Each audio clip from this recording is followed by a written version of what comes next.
In this video, an update on the Oracle running lights. Stay tuned, everyone. I'm here to give you an update on the Oracle running lights. The manual says to tap into the light brown and white cable, which I've done in my previous video.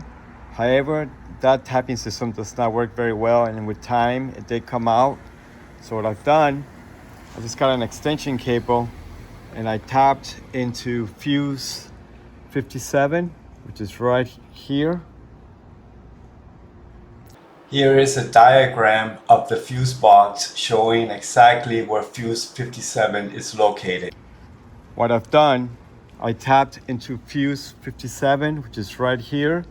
That is your wipers fuse. As long as you don't overload it, you'll be fine. This pulls out about 3 amps, so nothing to worry about there. This is the fuse tap adapter. This is a micro 2 for micro 2 fuses.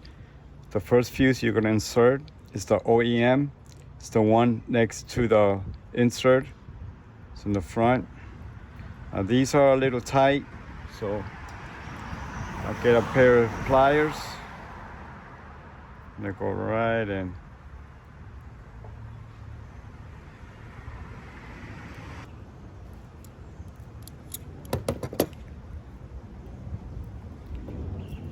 This is for the lights, the second in the rear. Okay, pair of pliers.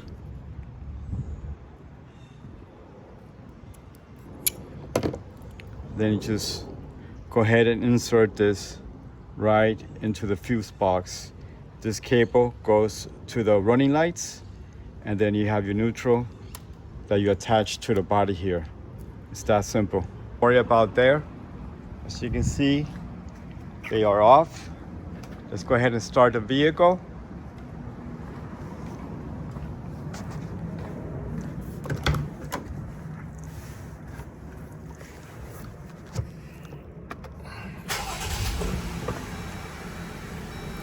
Put on the aux beam light. Got the running lights on the aux beam. I got the Oracle lights, running lights as well. Thank you for taking the time to watch this video. If you like this video, hit the like button, subscribe to the channel, hit the notification button for future videos. Till next time, everybody.